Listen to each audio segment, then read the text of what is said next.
तेज प्रभु न्यूज़ಗೆ ಸ್ವಾಗತ. ಡಾಕ್ಟರ್ ಶ್ರೀ ನಾನಾಸಾಹೇಬ್ ಧರ್ಮಾಧಿಕಾರಿ ಪ್ರತಿಷ್ಠಾನ ರೇವದಂಡ ಇವರ ಸೌಜನ್ಯದಿಂದ ನಿಪ್ಪಾಣಿ, ಸಂಕೇಶ್ವರ್, ಕನಗಲ, ಕರಸ್ಗಾ, ಬೆಳಗಾವಿ ಇಲ್ಲಿ ಬಾವಿ ಮತ್ತು ಕೊಳವೆ ಬಾವಿಗೆ ಮರು ನೀರು ತುಂಬುವ ಯೋಜನೆ rain water harvesting project and waste water management ಯೋಜನೆ ಕೈಗೆತ್ತಿಕೊಳ್ಳಲಾಯಿತು. ಕರ್ನಾಟಕ ರಾಜ್ಯದ ನಿಪ್ಪಾಣಿ, ಸಂಕೇಶ್ವರ್, ಕನಗಲ, ಕರಸ್ಗಾ, ಬೆಳಗಾವಿ ಜಿಲ್ಲೆ ಇಲ್ಲಿ ಡಾಕ್ಟರ್ ಶ್ರೀ ನಾನಾಸಾಹೇಬ್ ಧರ್ಮಾಧಿಕಾರಿ ಪ್ರತಿಷ್ಠಾನ ವತಿಯಿಂದ ಸನ್ಮಾನ್ಯ ಶ್ರೀ ಪದ್ಮಶ್ರೀ ಡಾಕ್ಟರ್ ನಾನಾಸಾಹೇಬ್ ಧರ್ಮಾಧಿಕಾರಿ ಇವರ ಮಾರ್ಗದರ್ಶನದಲ್ಲಿ ಪ್ರತಿಷ್ಠಾನ ಮಾರ್ಗದರ್ಶಕರಾದ ಸನ್ಮಾನ್ಯ ಶ್ರೀ ರಾಯಗಢ ಭೂಷಣ್ ಡಾಕ್ಟರ್ ಶ್ರೀ ಸಚಿನ್ ದಾದಾ ದತ್ತಾತ್ರೇಯ ಧರ್ಮಾಧಿಕಾರಿ ಇವರ ಮಾರ್ಗದರ್ಶನದಲ್ಲಿ ಕೊಳವೆ ಬಾವಿಗೆ ಮತ್ತು ಬಾವಿಗೆ ಮರು ನೀರು ತುಂಬುವ ಯೋಜನೆಯನ್ನು ಹಮ್ಮಿಕೊಳ್ಳಲಾಗಿದೆ. ಕೊಳವೆ ಬಾವಿ ಮರು ನೀರು ತುಂಬುವ ಅಭಿಯಾನದ ಮುಖ್ಯ ಉದ್ದೇಶ ಏನೆಂದರೆ ಭೂಮಿಯಲ್ಲಿಯ ಅಂತರ್ಜಲ ಮಟ್ಟ ಹೆಚ್ಚಾಗಬೇಕು. ಸದ್ಯದಲ್ಲಿ ಅನೇಕ ಕಡೆ ನೀರಿನ ಅಭಾವ ಕಂಡುಬರುತ್ತಾ ಇದೆ. ಇದೇ ಕಾರಣಕ್ಕೆ ಭಾರತ ದೇಶಾದ್ಯಂತ ಮತ್ತು ದೇಶ ವಿದೇಶಗಳಲ್ಲಿಯೂ ಬಾವಿ ಮತ್ತು ಕೊಳವೆ ಬಾವಿ ಮರು ನೀರು ತುಂಬಿಸಿ ಅಂತರ್ಜಲ ಹೆಚ್ಚಿಸುವ ಮತ್ತು ಈ ಯೋಜನೆಯನ್ನು ಡಾಕ್ಟರ್ ಶ್ರೀ ನಾನಾಸಾಹೇಬ್ ಧರ್ಮಾಧಿಕಾರಿ ಪ್ರತಿಷ್ಠಾನದ ವತಿಯಿಂದ ಈ ಯೋಜನೆ ಪ್ರಾರಂಭ ಮಾಡಲಾಗಿದೆ. ಅಂತರ್ಜಲ ಹೆಚ್ಚಾಗಿ ಎಲ್ಲರಿಗೆ ಉತ್ತಮವಾಗಿ ಜೀವನ ಜೀವಿಸಲು ಇದು ಉಪಯುಕ್ತವಾಗಲಿ. ಈ ಯೋಜನೆ ಯಶಸ್ವಿ ಮಾಡಲು ಶ್ರೀ ಸದಸ್ಯರು ಸ್ವಯಂ ಇಚ್ಛೆಯಿಂದ ಇದರಲ್ಲಿ ಭಾಗಿಯಾಗಿ ಈ ಕಾರ್ಯಕ್ರಮವನ್ನು ಎಲ್ಲರಿಗೂ ಉಪಯುಕ್ತ ಆಗುವ ಹಾಗೆ ಸೇವೆ ಮಾಡುತ್ತಾ ಇದ್ದಾರೆ. ಇಂದು ನಿಪ್ಪಾಣಿ ಪಟ್ಟಣದಲ್ಲಿ ಬಾವಿ ಮತ್ತು ಕೊಳವೆ ಬಾವಿಗೆ ಮರು ನೀರು ತುಂಬುವ ಅಂತರ್ಜಲ ಮಟ್ಟ ಹೆಚ್ಚಿಸುವ ಈ ಯೋಜನೆಯನ್ನು ಇಂದು ಪ್ರಾರಂಭ ಮಾಡಲಾಯಿತು.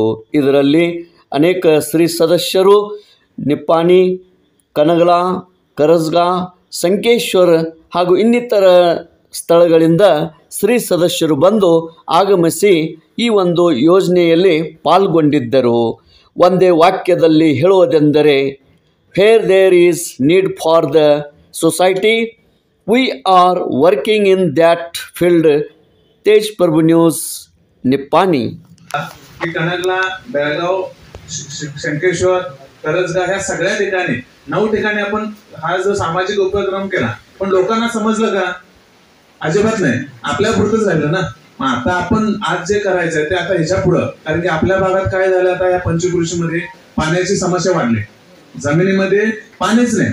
बऱ्याच ठिकाणी कनगल्यामध्ये पण उदाहरण बघितलं, जे कणकणवाडी जे होते त्यांनी 11 ते 12 बोर मारले, पण 11 ते 12 बोर मारल्यानंतर पण पाणी नाही आणि 550 फूट नंतर थोडंसं पाणी लागलं ना. तेच आज हेच भूमिका सांगण्यासाठी आज इथे येण्यात आलेलं मेन कार्य जे आहे ते म्हणजे आज आपण एकत्र येऊन आज आपण जे काय करतोय ते लोकांना पण समजलं पाहिजे. काय गुरुतत्व म्हणजे काय, सद्गुरु तत्व म्हणजे काय, तर स्वामीजी म्हणजे दुसरे तिसरे कोणी नव्हते. रामदास स्वामींनी जे कार्य केलं आणि रामदास स्वामींच्या कार्याचा जो भाग होता शेवटला त्यांनी ध्येय ठेवताना तोच भाग स्वामी विवेकानंदांनी पुढे चालू केला. म्हणजे हे सद्गुरु तत्व आहे. आणि आज या काळामध्ये आता जे तुम्ही एवढे जण जमलेला खरंच आहे की आपण नाही आलेलो आहे, आपल्याला सद्गुरूंनी इथं आणलेलं का. निप्पाणीमध्ये लाखो लोक आहेत, किती दिवस तरी तुम्ही प्रयत्न करताय, पण तुम्हीच का तेवढे आला, तुम्ही कमी नाही आहात. तर आपलं जे सामर्थ्य आहे तर त्या मला तुम्हाला काय सांगायचं आहे की या जॉन मॅकेलरच्या गोष्टीवरून आणि मग त्यावेळेला त्यांनी शिक्षण पद्धती बदलली आणि तीच परत आता आपल्या सर्वांची जबाबदारी परत एकदा सद्गुरु तत्व या प्रतिष्ठानच्या माध्यमातून असून दे आणि अनेक वेगवेगळ्या आध्यात्मिक संस्थांच्या माध्यमातून असून दे सद्गुरु तत्वांचं महत्व इथं सांगितलेलं आहे. आता एक तुम्हाला माहीत असलेलंच उदाहरण सांगतोय मी की आता दादा माझे काय त्यांचा जास्त परिचय नाही आहे, मी भेटलोय, पण त्यांचा काही महिन्यापूर्वी ऍक्सिडेंट झालेला होता आणि त्या ऍक्सिडेंटमध्ये तुम्हाला माहित आहे त्यांना काय काय झालेलं होतं, पण किती दिवसात ते परत उभा राहिले, कोण उभा केलं हे जर तुम्ही समजून घेतलं. डॉक्टर श्री नानासाहेब धर्माधिकारी प्रतिष्ठान रेवदंडा तालुका अलिबाग जिल्हा रायगड यांच्या मार्फत पद्मश्री आदरणीय डॉक्टर श्री पद्मसाहेब धर्माधिकारी तसेच रायगड भूषण डॉक्टर श्री सचिन दादा धर्माधिकारी यांच्या मार्गदर्शनाखाली निप्पाणी येथे जल पुनर्भरण, ज्याला आपण रेन वॉटर हार्वेस्टिंग बोलतो, तसेच शोषकटा व्यवस्थापन, वेस्ट वॉटर मॅनेजमेंट हे 2 उपक्रम आज आपण इथं आयोजन केलेलं आहे.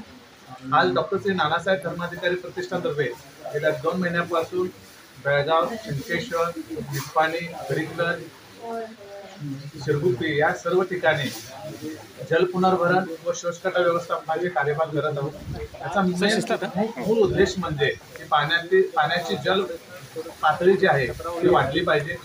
आता सध्या काय होतंय, उन्हाळ्यामध्ये पाण्याची टंचाई भासत आहे. बऱ्याच ठिकाणी पाणी जमिनीत नसल्यामुळं आज आपण बोर वगैरे मारण्याचा प्रयत्न करतो, पण बोरमध्ये पाणीच नसल्यामुळं आज आपण बऱ्याच ठिकाणी पाण्याची टंचाई भासत आहे. याला पर्याय म्हणून नानासाहेब धर्माधिकारी प्रतिष्ठानतर्फे शोषखड्डा व्यवस्थापन व जल पुनर्भरणाचे कार्यभाग आज संपूर्ण भागामध्ये राबवले जात आहे.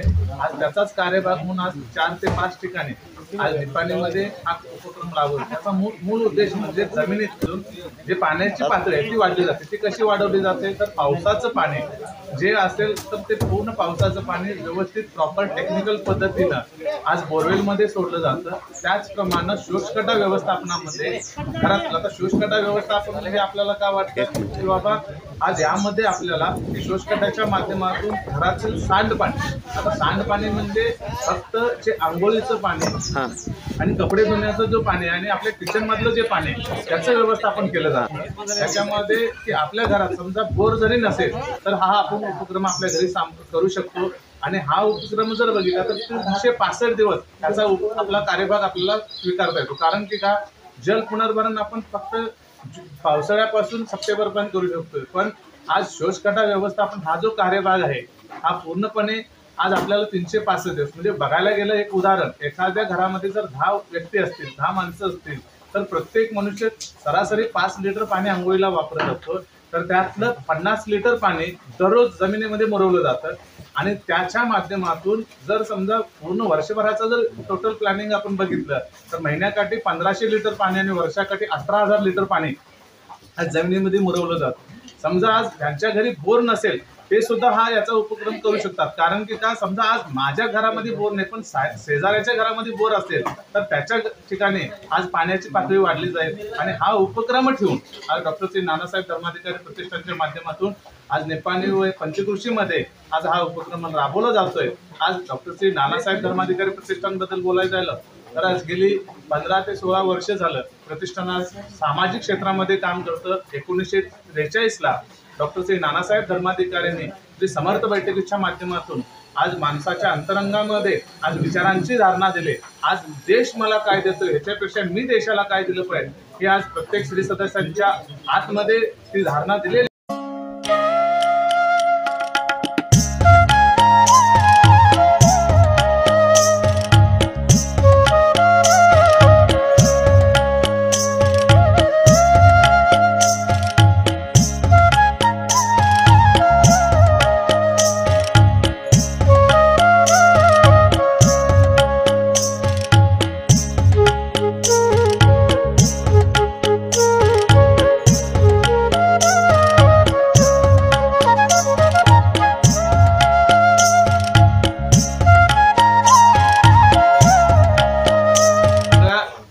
माझ्याबरोबर आज माझ्या घराचं, आज गल्लीचं, आज गावाचं, तालुक्याचं, राज्याचं आणि जगाचं सुद्धा माझं पूर्ण आज कल्याण व्हावं ही एकच भूमिका जी डॉक्टर श्री नानासाहेब धर्माधिकारी प्रतिष्ठानचा आहे. तोच उपक्रम आज प्रत्येक ठिकाणी राबवला जातो. आणि असेच उपक्रम डॉक्टर श्री नानासाहेब धर्माधिकारी प्रतिष्ठानच्या माध्यमातून पूर्ण जगभरामध्ये आज राबवत आहे.